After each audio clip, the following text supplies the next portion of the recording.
Les había comentado que esta semana vamos a ver algunos conceptos más y vamos a estudiar también dilemas éticos, ¿ya? Bien, fíjense, primero vamos a ver los elementos de la moral. Tenemos tres elementos importantes, fundamentales, ¿sí? Que hay que tener en consideración. En primer lugar, el concepto de conciencia moral, ¿no? La conciencia moral, como tienes ahí, es la capacidad que tenemos seres humanos para distinguir lo bueno de lo malo, ¿ya? Pero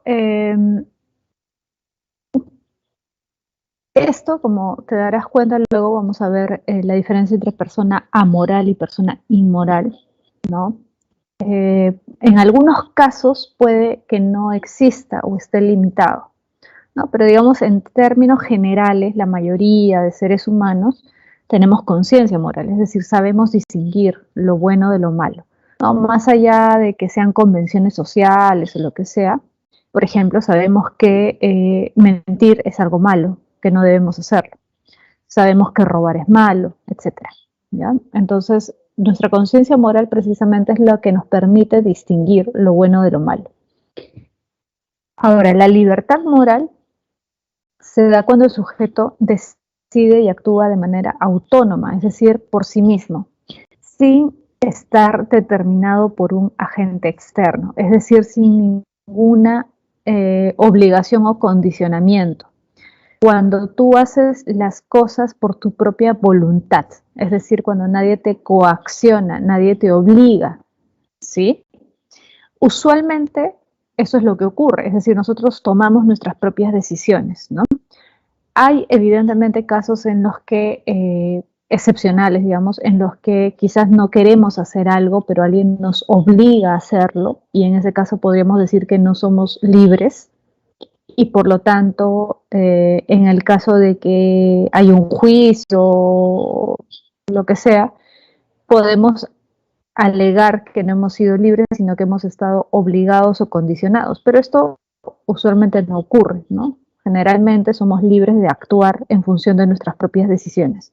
Y precisamente por ello es que somos responsables moralmente. Es decir, ya que tenemos conciencia de lo que hacemos, es decir, sabemos distinguir lo bueno de lo malo y tomamos nuestras propias decisiones, ¿no? Normalmente ocurre eso, somos responsables moralmente, es decir, debemos asumir las consecuencias de nuestros propios actos. ¿Te das cuenta? Y esto es lo que hace que nosotros juzguemos a las personas, ¿no? Por ejemplo, cuando hay alguien que asesina a otra persona, decimos que esa persona debe pagar por lo que ha hecho. ¿Por qué? Porque estamos asumiendo que esa persona ha sido consciente de lo que estaba haciendo y además ha sido libre. Es decir, nadie lo ha obligado, coaccionado, nadie lo ha amenazado de muerte a él para que mate a otra persona. Por lo tanto, él debe hacerse responsable, ¿no? Es distinta la situación cuando se da el caso de alguien que por alguna razón no es consciente de sus acciones o no es plenamente libre de sus acciones. Y precisamente eso es lo que distingue, fíjate acá, entre la persona amoral y la persona inmoral. Esa es la diferencia entre la persona amoral y la persona inmoral. Vamos a comenzar con la persona inmoral. La persona inmoral es aquella que tiene conciencia y libertad moral, es decir, la mayoría de nosotros, pero siendo consciente y libre, transgrede las normas morales, ¿no? Es decir, tú sabes que mentir es malo, pero lo haces. Sabes que robar es malo, pero lo haces. Sabes que ser infiel, traicionar a la persona que confía en ti es malo, pero lo haces. ¿Qué eres? Eres una persona inmoral, ¿no? ¿Por qué eres inmoral? Porque eres consciente de lo que estás haciendo y pudiste no hacerlo, pero decidiste hacerlo. Transgrediste las normas morales por propia voluntad, nadie te obligó, nadie te coaccionó. Tú decidiste hacerlo. Por lo tanto, eres responsable de tus actos. ¿Te das cuenta? Lo que nos hace responsables de nuestros actos es la conciencia y la libertad moral. Ahora, profesora, ¿y qué pasa cuando por alguna razón la persona no es completamente consciente de lo que está haciendo, no es completamente libre? Ya, esa es otra situación. Hay personas que tienen poca conciencia de lo que hacen o no tienen conciencia de lo que hacen y por lo tanto tampoco tienen libertad al momento de actuar. Sí, A esas personas se les llama personas amorales. ¿Sí? La persona amoral es aquella que carece de conciencia o de libertad. ¿Ese tipo de personas existen? Sí, son excepciones, pero existen. Por ejemplo, los niños. Fíjate en la imagen que tienes ahí. ¿Los niños son personas amorales? Sí. ¿Por qué? Porque carecen de conciencia. Por eso tú habrás visto, por ejemplo, que a veces cuando uno lleva un niño a un supermercado o a un mercado o a alguna tienda, a veces los niños cogen cosas y se las guardan o las comen, directamente las abren, ¿no? Como si fueran suyas, porque ellos no saben distinguir, no saben darse cuenta de que eso que están tocando no es suyo, sino que es de otra persona, que hay que pagar por eso. ¿No? El niño no es consciente de eso y por lo tanto para él agarrar y guardarlo incluso, él no lo ve como un robo, pero nosotros sí. Entonces nosotros tenemos la obligación de explicarle al niño que eso no se puede hacer, ¿no? Te das cuenta, pero el niño no es consciente de sus acciones, no es consciente o no distingue, digamos, todavía entre el bien y el mal. Precisamente la labor de los padres es eso, ¿no? Explicarles o enseñarles qué está bien y qué está mal, ¿no? Por eso los niños también puede ser que, no sé, incluso la desnudez, ¿no? Lo ven como algo natural, no lo ven como algo bueno, malo, y a veces hay niños que aparecen desnudos, ¿no? Frente a otras personas, no les parece algo negativo, ¿no? Entonces hay ciertas normas de conducta que nosotros vamos enseñándoles a los niños para que actúen de determinada forma y evitar, ¿no? Situaciones desagradables. Pero el niño no tiene una conciencia moral plena y por eso es que el niño actúa de esa forma, ¿no? Ahora, la gran interrogante es cuándo el niño ya tiene una conciencia moral desarrollada, ¿no? Esto obviamente eh, ha originado una serie de discusiones porque también existen casos de adolescentes, ¿no? De 15, 16, 17 años, que todavía no son adultos legalmente y cometen ciertos actos inmorales e incluso actos ilegales, pero que no pueden ser condenados por ello, ¿no? Por ejemplo, tú habrás visto casos de jóvenes, adolescentes que son sicarios, ¿no? Asesinos, que son ladrones y no van a la cárcel. ¿Por qué no van a la cárcel? Porque no son adultos, no son considerados adultos aún, ¿no? No tienen 18 años y por lo tanto no pueden ser acusados, ¿no? Como una persona adulta. ¿Pero por qué? Bueno, porque se considera que todavía no han desarrollado plenamente su conciencia moral, no son conscientes plenamente de lo que están haciendo. Evidentemente eso no es del todo cierto, ¿no? Nosotros sabemos que un adolescente de 15, 16, 17 años ya es consciente, pero el problema precisamente está en determinar en qué momento es plenamente consciente. Un niño de 13 años es plenamente consciente, o de 14, o de 15, ¿en qué momento se da esa conciencia plena? Es un tema psicológico, es un tema filosófico, es un tema médico también, ¿no? No es tan fácil de resolver. En algunos países, si bien la mayoría de edad se alcanza a los 17, 18 años, a los 14, 15 años ya puedes ser juzgado como un delincuente si es que cometes un delito, ¿no? Pero en nuestro código penal no es posible, ¿no? Entonces, el problema precisamente está en esto, ¿no? Que se considera que aún no, el adolescente no es plenamente consciente de sus acciones y por lo tanto no es plenamente libre y por lo tanto no es responsable de sus acciones. ¿No? Pero el tema es, ¿efectivamente es así o no? ¿O desde qué momento se podría juzgar moralmente y por lo tanto legalmente a esa persona? Lo juzgamos moralmente, pero no legalmente, muchas veces, ¿no? Un adolescente de 15, 16 años. ¿No? Entonces, ese es uno de los problemas, ¿no? ¿En qué momento de la vida un niño pasa de ser amoral a ser moral? A ser una persona moral que puede ser juzgada, ¿no? Otro caso, otro ejemplo de una amoral es el de las personas con enfermedades mentales. Depende de la enfermedad mental también, ¿no? Porque, por ejemplo, la esquizofrenia es una enfermedad mental muy común, ¿no? Existen muchísimo porcentaje de personas con esquizofrenia, un porcentaje alto, eh, pero existen distintos grados de esquizofrenia, ¿no? Una esquizofrenia leve, relativamente, no te quita tu capacidad para distinguir del bien del mal, ¿no? Cuando una persona tiene esquizofrenia pero en un grado leve, esa persona todavía es consciente moralmente, ¿no? Y no se le puede exculpar si es que comete un acto inmoral, ¿no? En cambio, si tiene una esquizofrenia ya más grave, esa persona sí carece de conciencia moral, ¿no?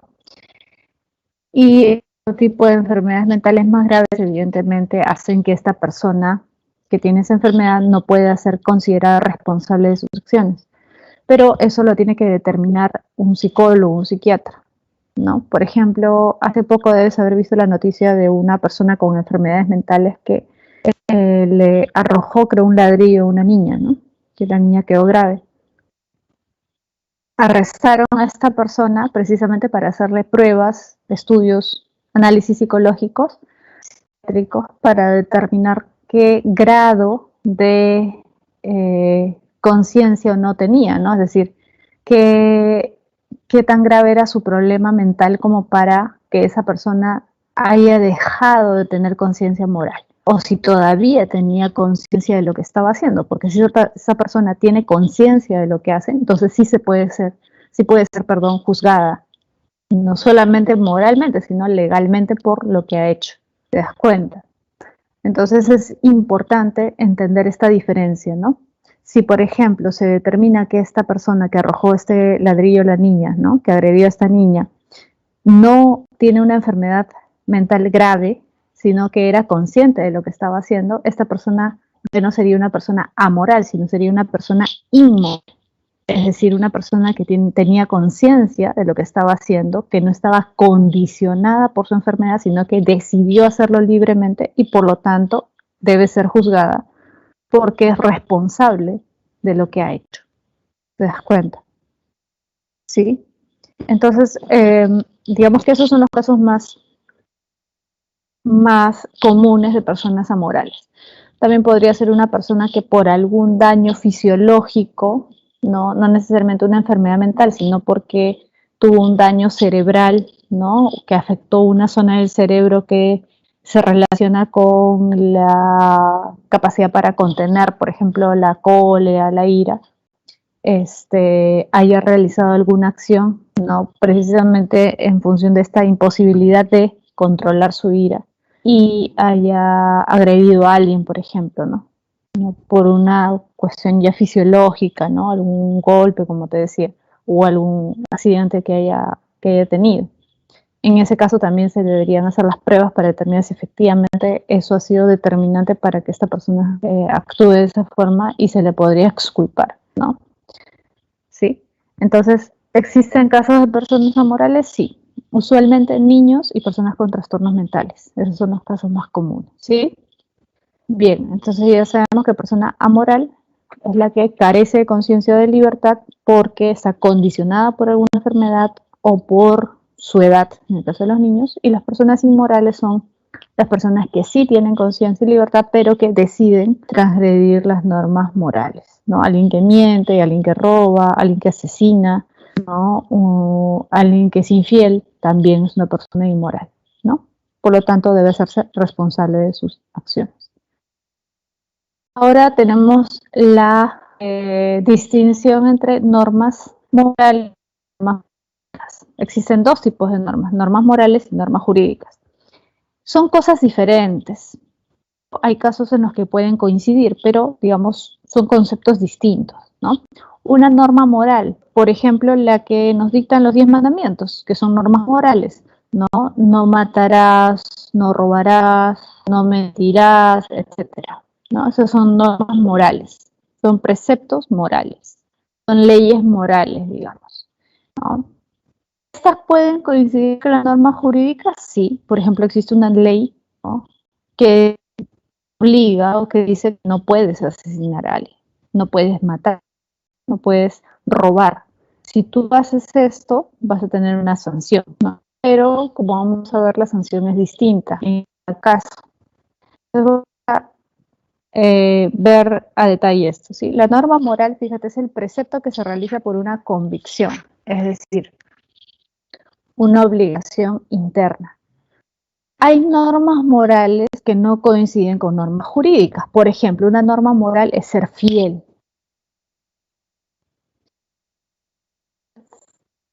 a tu pareja. Es un precepto que tú realizas por convicción. Nadie te obliga a ser fiel. Tú lo haces porque crees que es lo correcto.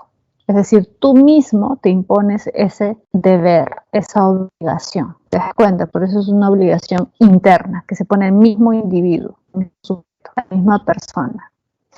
Ahora, si tú incumples ese precepto, si tú eres infiel, ¿eso qué te va a generar? No te va a generar una sanción por parte del Estado, porque no hay una ley, una norma que te obligue, ¿no? Pero sí te va a traer una sanción subjetiva. Es decir, tú mismo, tú, el sujeto, vas a darte una sanción a ti mismo. ¿Qué vas a sentir? Vas a sentir remordimiento, vas a tener cargo de conciencia. ¿Te das cuenta? Porque has transgredido una norma moral. ¿Sí? Nosotros somos, si tenemos una pareja, somos fieles, porque consideramos que eso es lo correcto. Es una obligación que nos ponemos a nosotros mismos, una obligación interna. Si incumplimos esto, vamos a sentirnos mal, vamos a sentir remordimiento. Esa es una sanción, claro. Sentimos culpa, cargo de conciencia. Pero ¿quién nos pone esa sanción? Nosotros mismos, nuestra propia conciencia. ¿Te das cuenta? Ahora, la norma jurídica es distinta porque es un mandato impuesto por el Estado. Por ejemplo, no debes robar, no debes pasarte la luz roja. ¿Ya? Normas jurídicas, hay normas jurídicas penales y normas jurídicas civiles, ¿no? Si tú vas a encontrar una norma jurídica penal, por ejemplo, matas a alguien, vas a la cárcel. Pero si te pasas la luz roja, no vas a la cárcel, vas a tener una multa. ¿Sí? Entonces, esto se da por un mandato externo del Estado. Es otro el que te obliga, no te obligas a ti mismo, ¿te das cuenta? No eres tú mismo el que se da la obligación, sino que hay alguien afuera que te obliga. Y como es alguien de afuera, es decir, el Estado, si tú sabes que si no cumples esas leyes o esas normas, por ejemplo, una norma de tránsito, vas a tener una sanción objetiva, es decir, multa o cárcel. ¿Te das cuenta? Es una sanción objetiva, no es subjetivo, porque no es del mismo sujeto, sino es algo externo. Si te pasas la luz roja vas a tener una multa, si no te pones el cinturón de seguridad vas a tener una multa, ¿sí? O si asesinas a alguien vas a ir a la cárcel, si robas a alguien vas a ir a la cárcel, ¿cierto? Si agredes a alguien vas a ir a la cárcel. Esa es una sanción objetiva. No es algo subjetivo, es algo objetivo, algo que va a ocurrir, ¿no? Como consecuencia de que has transgredido una norma jurídica, ¿no? Una obligación que te pone el Estado, que viene de afuera. Ahora, vamos a ver un caso en el que de alguna forma se dan ambas, ¿ya? Una situación, un caso en el que se dan ambas. No sé si tú has leído, pero lo debes haber escuchado al menos, no sé, en un curso de literatura, o debes saber, del argumento de crimen y castigo, ¿no? En Crimen y Castigo, esta obra de Dostoyevsky, el personaje principal, Rodion Raskolnikov, recuerdas que asesina a una persona, ¿no? A una señora. Y él inicialmente cree que no va a sentir culpa, que no va a sentir cargo de conciencia, pero al final sí siente este cargo de conciencia, ¿no? Y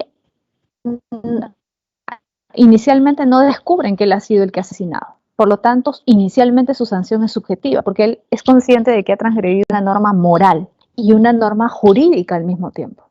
Porque si tú asesinas a alguien, estás yendo en contra de una norma moral, ¿no? Porque hay una norma moral que dice que no debes asesinar a nadie. Eso nos enseñan desde pequeños, ¿no? Que debemos mentir, también es una norma moral, ¿no? Que nos enseñan desde pequeños. Entonces, él es consciente de que ha transgredido una norma moral, pero también es consciente de que ha transgredido una norma jurídica, por eso es que él trata de que no lo descubran, ¿no? Esconde la hacha, creo, la bota, no recuerdo bien, ¿no? Es decir, no quiere ser descubierto porque sabe que ha infringido una norma jurídica también. ¿Sí? Pero inicialmente, como te decía, él no lo descubre. Entonces él comienza a tener una sanción subjetiva, comienza a sentir cargo de conciencia, remordimiento, ¿no? Y se siente mal y no puede dormir y tiene un montón de síntomas de una persona pues, que está enferma, ¿no? Debido a lo que ha hecho. Y esta sanción subjetiva es tan fuerte, este remordimiento es tan fuerte que al final él mismo termina entregándose a las autoridades. Es decir, al final recibe una sanción objetiva. Él ya tenía una sanción subjetiva porque sentía remordimiento, pero al final tiene una sanción objetiva porque se entrega a la justicia, ¿no? Por haber transgredido esta norma y le dan la pena de cárcel. ¿Te das cuenta? Entonces es una situación en la que podemos encontrar una norma moral y una norma jurídica que coinciden. Pero como te decía, no necesariamente coincide siempre.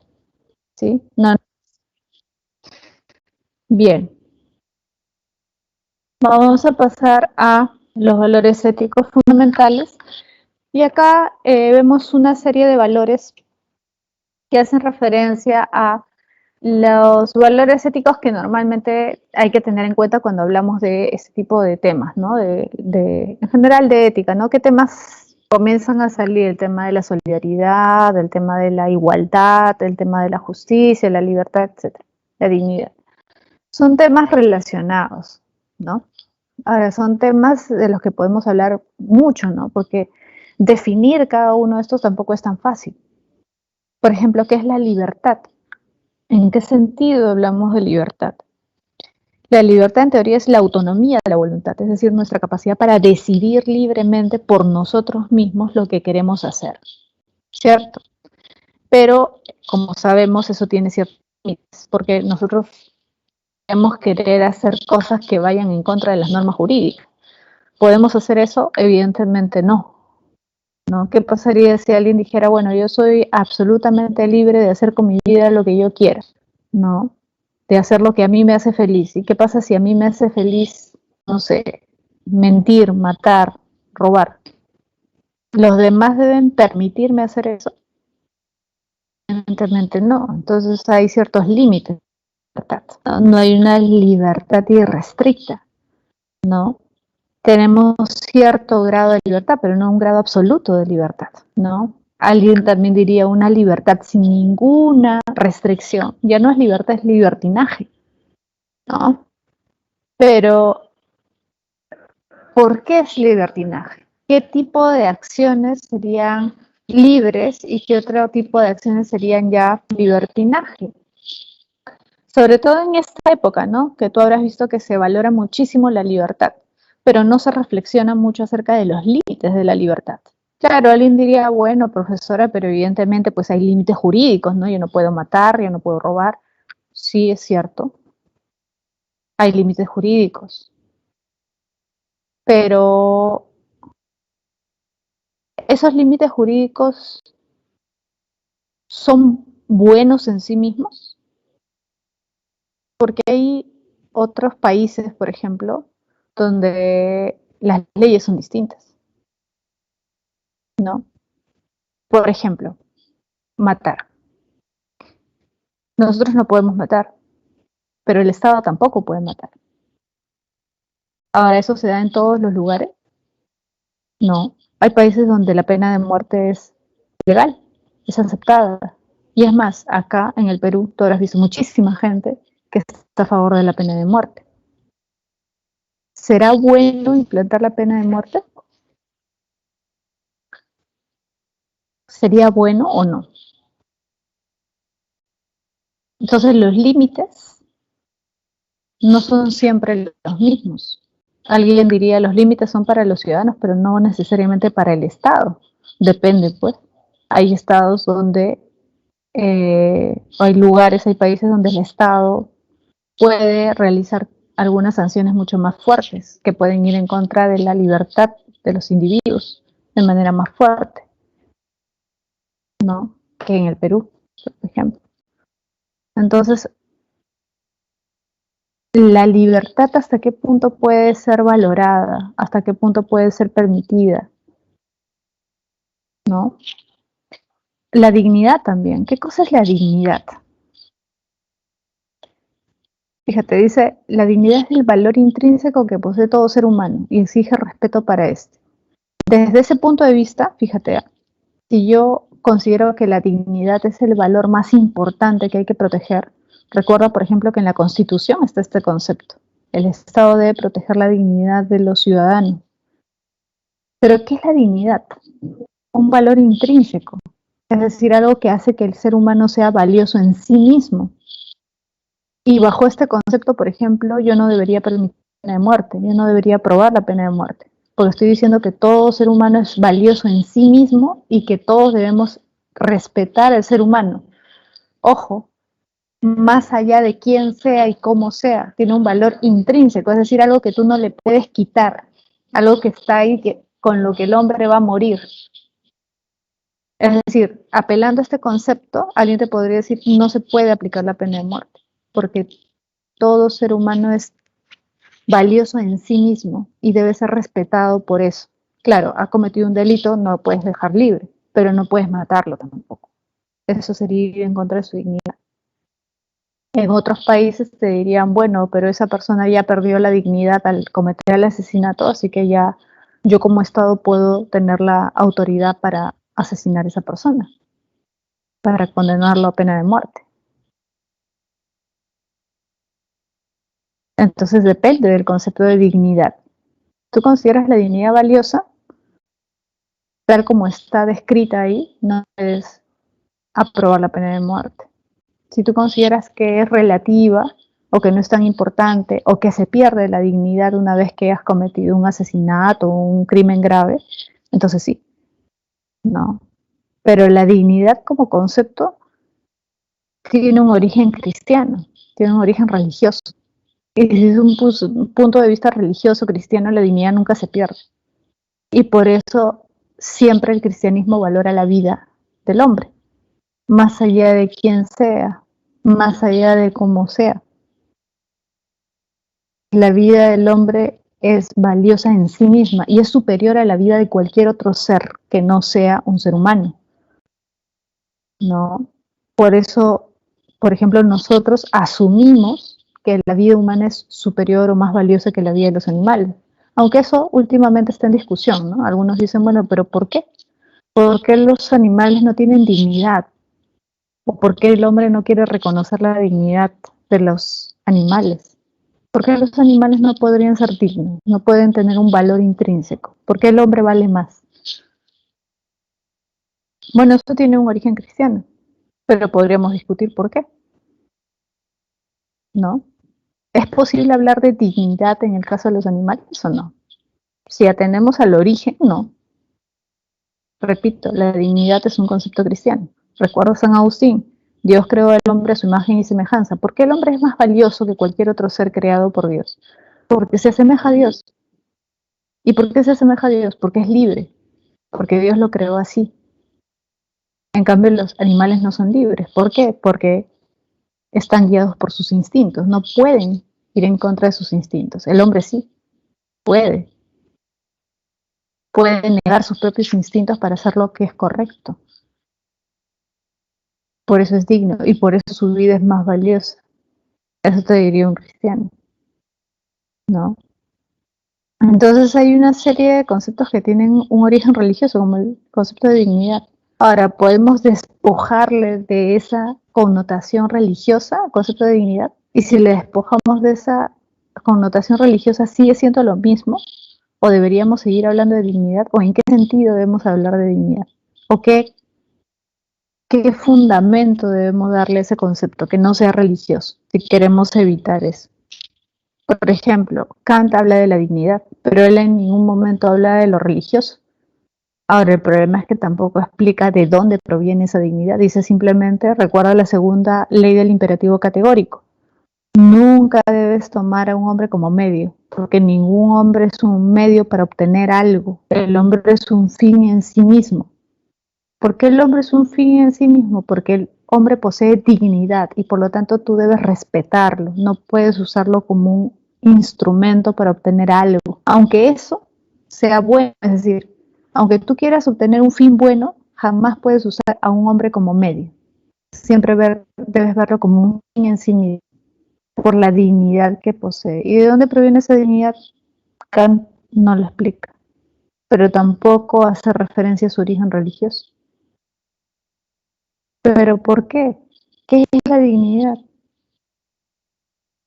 ¿Te das cuenta? Entonces hay una serie de connotaciones en estos conceptos que muchas veces van más allá de lo racional o de lo jurídico, que incluso tienen un origen religioso, ¿no?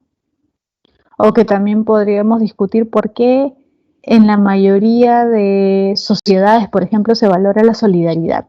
¿Por qué ser cooperativo con el otro? ¿Por qué ayudar a los otros es bueno? ¿Por qué? Porque nos lo han enseñado así, profesora, ya, pero eso no basta. Nos hemos preguntado por qué, de dónde proviene eso.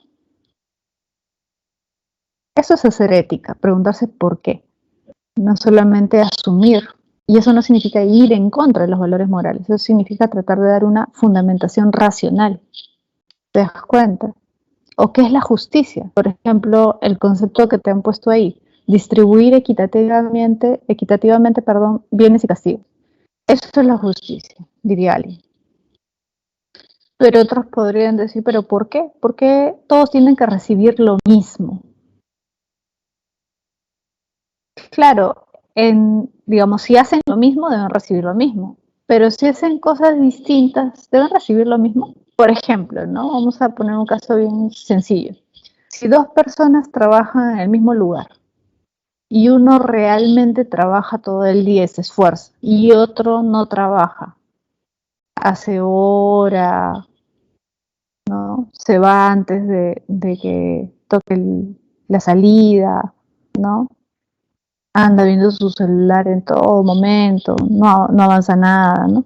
Y recibe el mismo sueldo que otro que sí trabaja. ¿Eso será justicia? ¿Eso será justo? Distribuir equitativamente a todos por igual. O la justicia implica darle a cada quien lo que merece por su trabajo, o a cada quien lo que merece de acuerdo a su conducta, a cada quien de acuerdo a lo que ha hecho, incluso castigar también, ¿no? Claro, en el caso de la justicia en sentido legal, si tú cometes un crimen y otro comete el mismo crimen, los dos merecen la misma pena. Pero, como también te habrás dado cuenta, hay una serie de factores que hacen que uno puede merecer más pena que otro. Por ejemplo, dos violadores. Alguien podría decir, ¿no? Supongamos, uno que ha violado a su propia hija no merece más pena que otro que ha violado a una persona desconocida. O uno que ha violado a un niño pequeño no merece más pena que otro que ha violado a una persona ya adulta. O no. O es distinto. O es igual, perdón. ¿Qué es la justicia?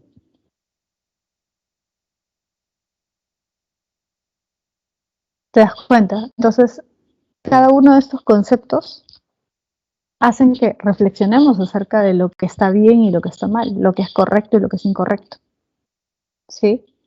En teoría, dos personas que han hecho lo mismo deben recibir la misma condena, pero a veces hay ciertas circunstancias que hacen que las cosas cambien, que nuestra valoración acerca de lo que ha hecho alguien cambie, ¿no?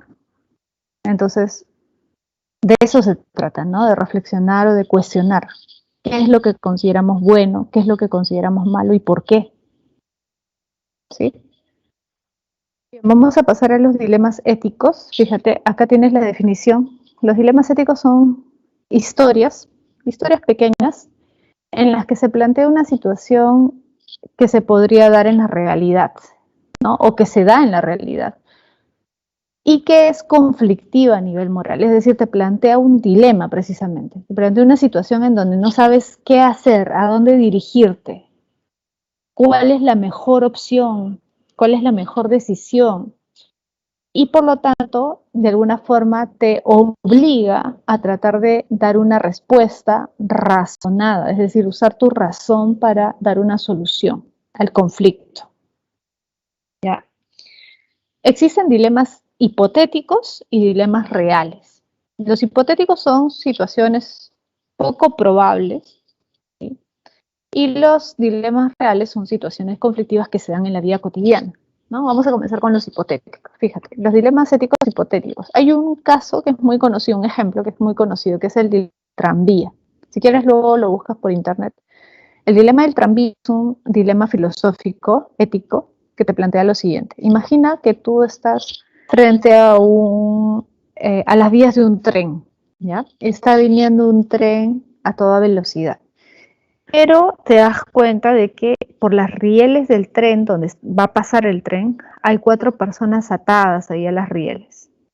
Y hay una palanca que está junto a ti, que tú puedes accionar, que puedes mover. Y si tú mueves esa palanca, el tren se va a desviar y ya no va a matar a esas 4 personas. ¿Sí? Pero si tú desvías el tren, va a ir por la otra riel. Y la otra riel hay una persona que está atada. Es decir, por un lado hay 4, si tú no accionas nada, el tren sí o sí va a matar a esas 4 personas, y si tú accionas la palanca, el tren se va a desviar, pero en el desvío hay una persona. Entonces, ¿qué harías tú? Esa es la pregunta. ¿Qué harías tú? ¿No intervendrías y dejarías que mueran las 4 personas? ¿O accionarías la palanca para evitar que mueran 4, pero sabiendo que van a morir una persona? A ver, algunos dirían, bueno, yo prefiero no mover la palanca porque, bueno, no es mi problema, ¿no? Yo no los puse ahí, no sé quién los habrá puesto, pero yo no tengo nada que ver, así que yo prefiero no intervenir, ¿no? Hagan de cuenta que yo no estaba ahí. Puede ser, ¿no? Porque tú puedes decir, bueno, ya estaba en su destino, pues yo estaba ahí, yo no soy responsable de que esas personas mueran, ¿no? Otros quizás podrían accionar la palanca para evitar que mueran 4 personas, salvar a 4, pero sabiendo que va a morir una, ¿no? Ahora alguien podría preguntarte ya, pero tú estás salvando a 4, pero estás condenando a una y tú estás tomando la decisión de que esa persona muera porque tú estás interviniendo, estás accionando la palanca. Y alguien podría también decirte, bueno, ¿y quién eres tú para decidir que esa persona muera? Aunque sea una sola. Ahora, este dilema puede cambiar, ¿no? Puede tomar una serie puede darse una serie de cambios, ¿no? ¿Qué pasaría si, supongamos, ¿no? Tú inicialmente dijiste, bueno, yo no intervengo, mejor no, yo no me hago responsable de la muerte de nadie, ¿no? Pero ¿qué pasa si entre esas 4 personas hay una persona que tú quieres? Un familiar tuyo, tu mamá, tu papá, tu hermano, tu abuelito, no sé. Y en la otra parte, en la otra riel, donde tú desviarías el tren, hay una persona que tú no conoces. Ahora sí, ¿tomarías acción o no tomarías ninguna acción? Es decir, ¿accionarías la palanca para evitar que muera esa persona que tú quieres o esas personas? Imagínate, son 4 personas de tu familia. ¿Lo salvarías? ¿Accionarías la palanca o dejarías que mueran? Probablemente cambiaría tu decisión, ¿sí o no? Y Kant, por ejemplo, te diría ya, pero ¿es bueno lo que has hecho? ¿Sería bueno salvar a esas personas solo porque son tu familia y decidir la muerte de otra persona que no conoces, pero simplemente porque no la conoces y no te importa? ¿Es correcta esa decisión? Ahí no está primando tu felicidad, tu interés personal. Obviamente, por ejemplo, Kant diría, o no estaría de acuerdo, ¿no? Diría que no es correcto, porque lo que está guiando tu acción es un interés personal. Lo que está guiando tu acción es tu felicidad. Y recuerda que Kant dice, uno debe hacer lo correcto porque es lo correcto. No pensar en las recompensas. Una recompensa sería tu felicidad, ¿no? Porque tú evidentemente serías feliz si no mueren esas personas y serías infeliz si mueren. Pero esa es la motivación más importante, es decir, eso es lo que debería guiar nuestros actos, nuestra felicidad, nuestro interés, ¿o no? Los utilitaristas, por ejemplo, dirían, bueno, tú debes buscar la felicidad de la mayoría, ¿no? Si coincide con tu felicidad, normal. Pero ¿qué pasa si no coincide con tu felicidad? ¿Qué pasa, por ejemplo, si en un riel hay 7 niños y en la otra riel está la persona que más quieres? ¿A quién debes salvar? Los utilitaristas probablemente dirían, tú debes salvar a los 7 niños, porque debes buscar la felicidad del mayor número posible de personas, incluso si eso va en contra de tu propia felicidad. Siempre se debe, lo mejor o lo bueno es lo que beneficia a la mayoría, lo que hace feliz a la mayoría. Y evidentemente salvar la vida de 7 niños hace más feliz a la colectividad que salvar la vida de una sola persona, que te interesa básicamente a ti. Entonces, para los utilitaristas, no sería bueno que tú busques tu felicidad, ¿no?, personal y produzcas dolor a muchas más personas solamente por tu felicidad. ¿Te das cuenta? Pero ¿por qué eso es mejor? Porque sufren menos, dirían los utilitaristas, ¿no? Son menos personas las que van a sufrir si muere tu familiar, pero son más personas las que van a sufrir si mueren 7 niños, ¿no? Si consideramos toda la familia de los 7 niños y todo esto. ¿Te das cuenta? Entonces los dilemas éticos precisamente nos plantean eso, situaciones conflictivas, complicadas, que nos cuestionan o nos hacen cuestionarnos acerca de nuestras decisiones éticas, o digamos tratan de que nosotros mismos nos planteemos preguntas acerca de lo que es bueno, lo que es malo, lo que es correcto, lo que es incorrecto, lo que es mejor moralmente. ¿Por qué esta decisión que estoy tomando es buena? ¿Qué sería lo mejor? ¿Salvar, por ejemplo, la vida de 5 médicos o salvar la vida de un profesor? ¿Salvar la vida de 5 delincuentes o salvar la vida de un médico? Claro, un médico, alguien podría decir, tiene una vida más valiosa porque puede salvar la vida de muchas más personas. Desde un punto de vista utilitarista, bueno, la vida de un médico es más valiosa y es mejor porque puede beneficiar a más personas a la larga que la vida de 5 delincuentes. También puede ser. ¿Pero será lo correcto?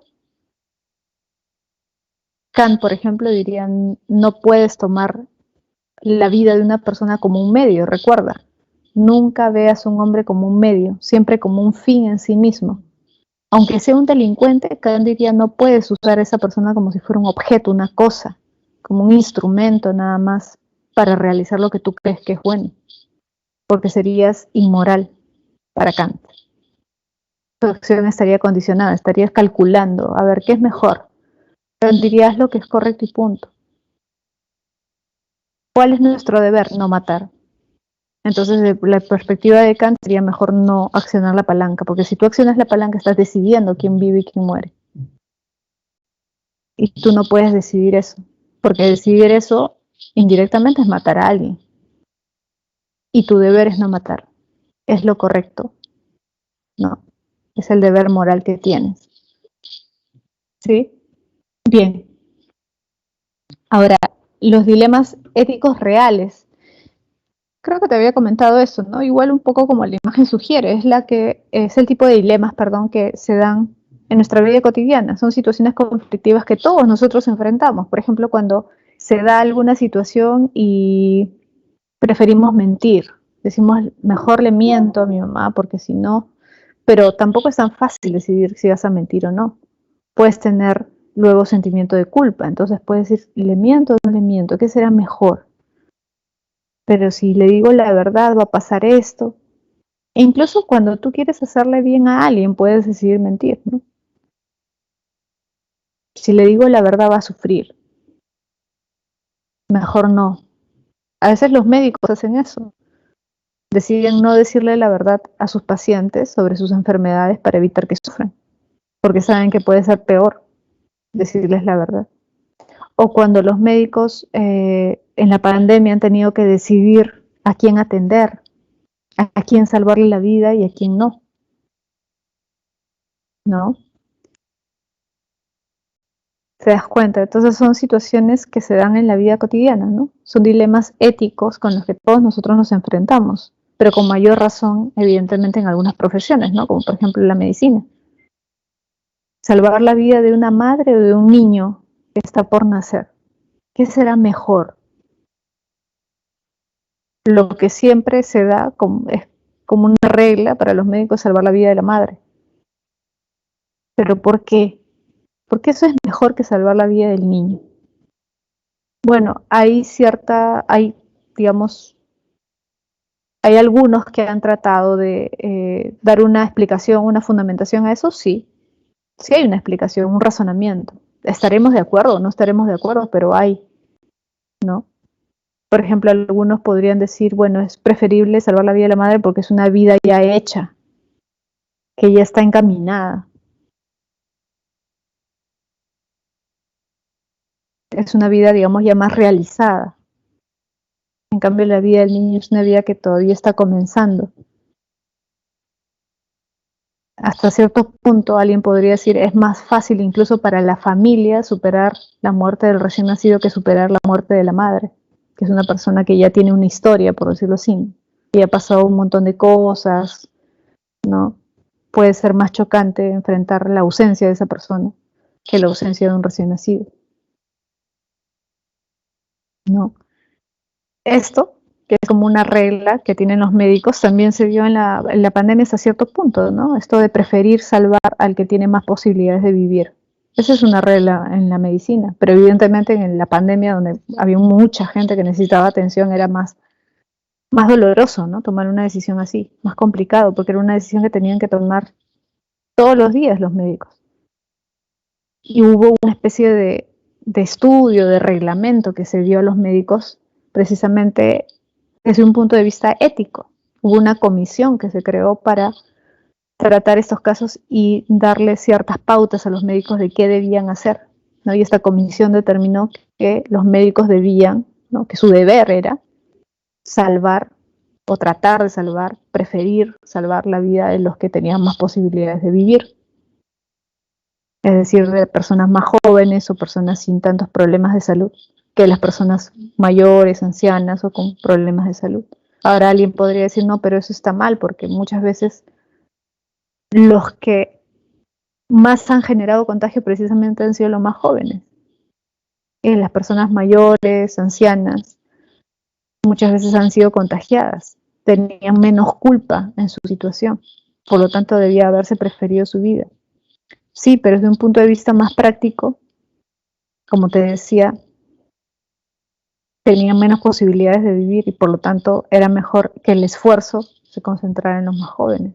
Esa era la lógica, o esa fue la lógica al fin y al cabo que predominó. Te das cuenta, pero igual es conflictivo, es complicado, no es fácil decidir algo así. ¿Sí? Bien, vamos a pasar a los dilemas éticos contemporáneos. Fíjate, hay ciertos dilemas éticos con los cuales todos nos hemos enfrentado, ¿no? En los medios de comunicación, en todos lados tú ves este tema, por ejemplo, del aborto. ¿Se debe legalizar el aborto o no? Bueno, si te das cuenta, no es un tema netamente legal. Es decir, claro, la discusión ahorita es si se debe legalizar o no, pero si tú estás de acuerdo con que se legalice, es porque crees que es bueno finalmente. Es decir, crees que es mejor que el aborto sea legal a que sea ilegal. ¿Y por qué crees que es bueno? Bueno, precisamente eso tiene una fundamentación ética. ¿Tú crees que es mejor que se legalice a que no se legalice? Si es que estás a favor. Ahora, si estás en contra, es porque consideras que es malo. Es mejor que no se legalice. ¿Y por qué consideras que es mejor que no se legalice? Es decir, que siga siendo ilegal. Porque consideras que hay un trasfondo ético. ¿Te das cuenta? Entonces, al final, esto de que si es legal o no es legal, debe ser legal o no debe ser legal, tiene una fundamentación ética. Lo que está detrás es algo ético. ¿Sí? porque sería rarísimo, imposible prácticamente que alguien diga, no, abortar es malo en sí mismo, es moralmente malo, pero debe legalizarse. No, si tú crees que debe legalizarse es porque crees que los beneficios son superiores, ¿no? Y en el fondo estás diciendo que es algo bueno, al menos para alguien. Alguien podría decir para la mujer, para la madre. Es bueno. ¿Por qué? Porque evita una serie de cosas, no sé. ¿No? Por ejemplo, si es el feto es producto de una violación, alguien podría decir, bueno, no sería lo deseable que se aborte, pero es mejor por el bien de la madre, por el bien espiritual, moral, psicológico de la madre. Bueno, entonces estás dando una explicación, una fundamentación ética, porque crees que va a ser favorable para la persona, en este caso para la madre, ¿no? Entonces, fíjate, el aborto inducido es la interrupción del embarazo de manera deliberada, ¿no? Porque hay abortos también que son naturales, es decir, una mujer sin querer abortar puede ser que tenga algún problema durante su embarazo y aborte. Acá estamos hablando del aborto inducido, es decir, del que se practica de manera deliberada, a propósito. Los que están a favor, desde un punto de vista filosófico, fíjate, ¿qué dicen? El aborto no es algo malo porque el feto todavía no es una persona. Ojo, el feto no es una persona. No dice que el feto no sea un ser humano. Persona y ser humano son distintos. Peter Singer dice, ser humano es ser parte de la especie humana. ¿El feto es parte de la especie humana? Sí, es parte de la especie humana, pero no es una persona. Porque la persona tiene conciencia. Tú, por ejemplo, eres consciente, ¿no? Es decir, eres consciente de lo que te pasa, de lo que te rodea, eres consciente de ti mismo también, eres autoconsciente. Te ves al espejo y dices, ese soy yo. Reflexionas acerca de tu vida, tienes proyectos a futuro, piensas acerca de tu familia, piensas acerca de lo que es bueno, es malo. Eso te hace ser un ser consciente. Eso es ser una persona. Una persona es alguien que tiene conciencia. Pero el feto tiene conciencia, Peter Singer dice no. Es un ser humano porque es parte de la especie humana, pero eso no lo hace superior ni inferior a nadie. Es un ser biológico simplemente. ¿Sí? Pero no es una persona. Y la ley defiende el derecho de la persona. Es decir, el solo hecho de ser parte de la especie humana no te da derechos, para Peter Singer. Lo que te da derechos es ser persona, ser consciente, tener un proyecto de vida. Y eso se da después del nacimiento, no se da antes. Por lo tanto, si el feto no es persona, no hay problema con que haya aborto. En cambio, Robert Spemann, que también es un filósofo, va a decir lo contrario, va a decir, el feto sí es una persona, porque la persona ya existe desde el momento de que existe vida humana. La ley protege los derechos del ser humano, del hombre, ¿sí? Y el ser humano en sí mismo, desde el momento de concepción, ya es una persona. No importa si es consciente o no es consciente, eso no es relevante. Lo relevante es que ya hay un ser humano ahí. Y por lo tanto deben ser protegidos todos sus derechos, incluido el derecho a la vida. ¿Sí? Otro tema es la eutanasia. Bueno, también hay posturas a favor, posturas en contra. ¿Sí? También es otro de los grandes dilemas éticos, ¿no? Es solamente un ejemplo más como para que te des cuenta de que esos dilemas son importantes en la actualidad, ¿no? Bien, chicos, lo dejamos ahí. Les dejo ahí las claves de la evaluación, ¿sí?